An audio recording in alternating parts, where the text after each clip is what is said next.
in addition to creating a ramp, you can also create a complete interchange. So if I use the interchange example, you can select your main highway, which would be an alignment, as well as your crossing road, which would be another alignment. And then we can give this a name, maybe exit, again, 54 or something. And we can choose the interchange type. We can do a cloverleaf, a partial cloverleaf, or a diamond.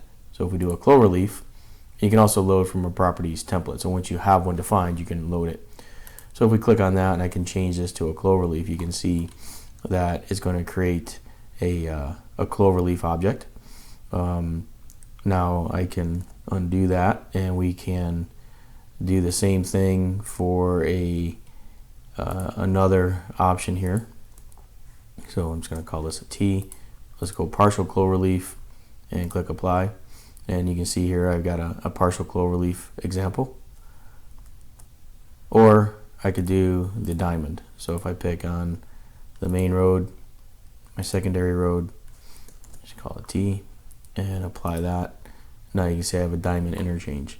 So basically what it's doing in all cases is creating basically a line string. So if we look at the properties of this, you'll see that a line string is derived line, so it's basically coming from the properties.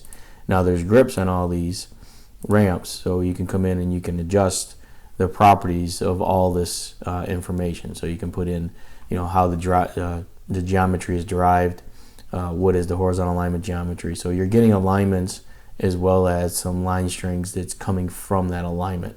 So again, depending on what you pick. With the grips, you're able to come in and modify those particular